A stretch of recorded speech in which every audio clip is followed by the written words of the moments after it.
Welcome to part 2 of my devlog series for the game I'm creating, Meat God. After my first video, I have continued to watch other devlogs and thought it was time I made not just another update, but an actual planned out video with proper editing and a proper script. I'm excited to show some real work and a detailed layout of what I've accomplished since the last devlog. Just to open the video, I got some Dark Souls footage because honestly I didn't know what else to put, but I promise this isn't going to be yapping with nothing to show like last time.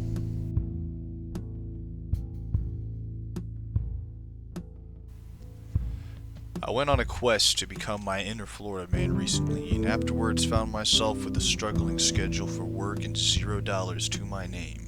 So of course that means I had a lot of time to work on Meat God.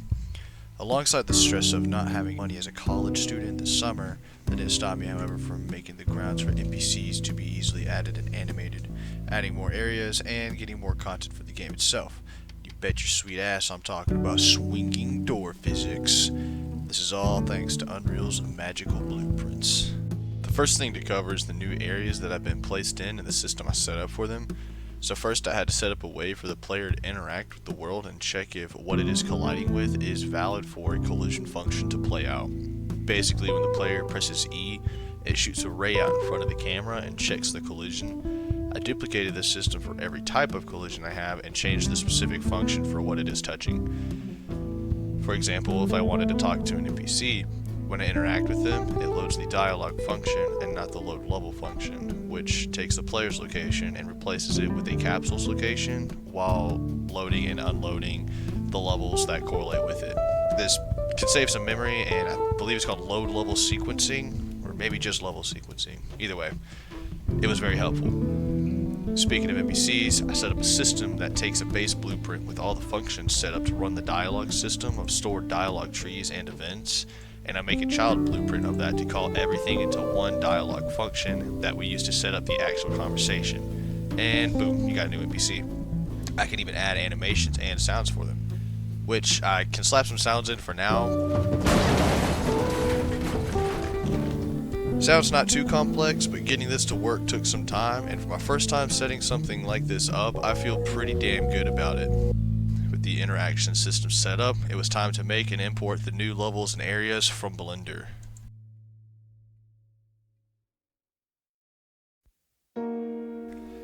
After sacrificing my firstborn son and praying to the Blender gods, I started to model new areas. First, I made the very mega mart, very simple rows of shelves and one spot I messed up on and have to fix, and a meat room I plan to add soon. I also have plans for making an enemy encounter with this fella, the meat puppet. Just a model for now. The rigging on this was kicking my ass and I went on to a different, more productive thing at the time. So I'll have to come back to actually make it do something, of course, but you can get a glimpse at what it is, the first enemy in the game. The name was really funny, and I think I'll keep it, but it might change. It might change. I'm not quite sure yet. Speaking of name changes, the newest addition I got to show you is the Dayman's Bar. I decided to change the name after modeling the inside and realizing making it a bar and a vape store was a funny but dumb idea. So I decided to make it a cozy bar and kitchen. This is when I thought of the name while watching Always Sunny in Philadelphia.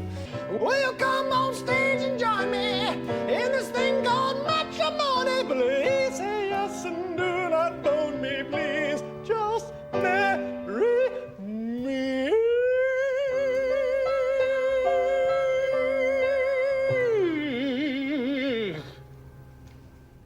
I absolutely love how the floors, the counter, the kitchen, just everything came out, especially the swinging doors. It's so simple, but it just makes everything feel so nice.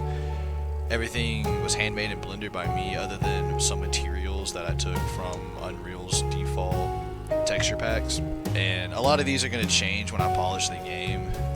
All areas are going to get an overhaul, but while I work, I like to see a solid vision of what I'm aiming for while I work. It helps keep me motivated and stay on track, so just keep that in mind while showing any progress through these devlogs. I do have an NPC in here set up for the first major encounter of the game, the sheriff, and what he basically is going to do is set you up with your quote quest or pathway you're supposed to follow. Right now I have it set as you're a private investigator. and you're here to help figure out what's going on because all of his resources have been depleted, so he needs your help. The next area I want to showcase is the hospital. Right now it doesn't have any interactables in it, however the building itself and the props inside made for a very, very solid stage for events to unfold. I really like how the beds and chairs all came out, and even the size of the interior has the intent to appear pretty big.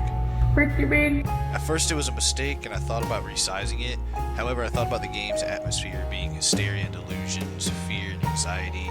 So, I put this whole spoonful in there. So I left the optical illusion in and even gained reinforcement on this idea when I watched a movie analysis on The Shining and learned about the hotel's rooms being physically impossible to recreate. This was such a cool theme and I wanted the same feeling to be portrayed in Meat God to some extent. Along with the out of the bounds buildings, I also created a hobo camp because I was inspired by They Live with Roddy Piper. That movie was a very accurate representation of the atmosphere and world I want to capture. I swear to everything that I watched this movie well after writing the lore and core elements of the game, and when I say it was a fourth wall plot twist, I mean it. I genuinely was so surprised at how close it was to what I had, but I was actually extremely inspired and got some ideas for future areas based off of that movie, being like the tunnel they have in the bottom after they teleport, and maybe even some interactions like that.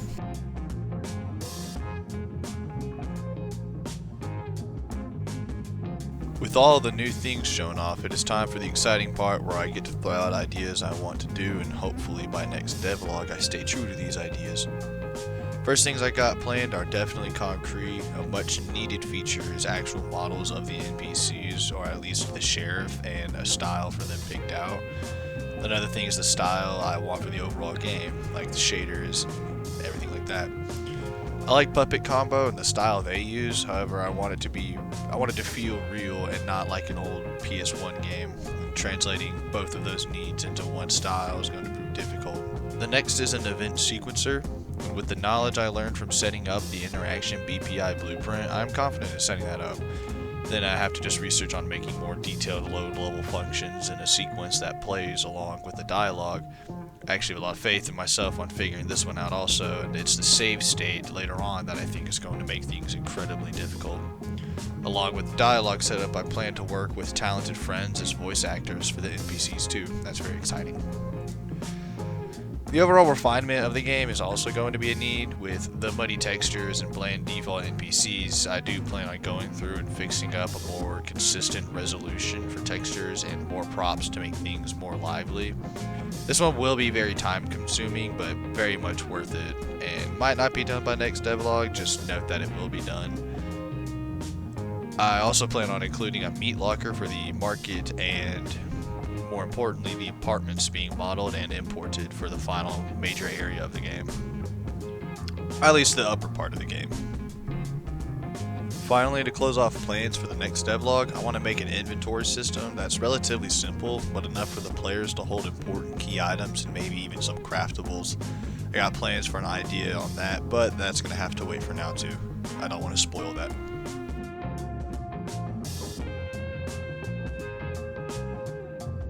With all of that closed off and sealed away, until the next devlog in an undisclosed timeline, I thank you all for watching and making it this far if you did.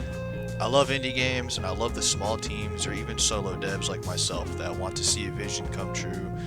And it is very hard working on something when in today's world the need for money is lingering around every corner and making ends meet are really hard. But even a like or a comment or just simple view I get on YouTube or Twitter just makes my entire week. It's just nice seeing it, and I appreciate it very much. It's so simple, but it's a start, and I genuinely thank everyone who decided to give this a watch. I thank you, and I will have all of my socials and links below. I post on my Twitter a lot more smaller updates, and even on my Patreon I'm trying to get more exclusive and important changes shown first, if not exclusively to my Patreon subscribers, which as of now I have none, so Twitter has it all until that grows. Any help is extremely appreciated, and everyone have an amazing week. Thank you so much for watching.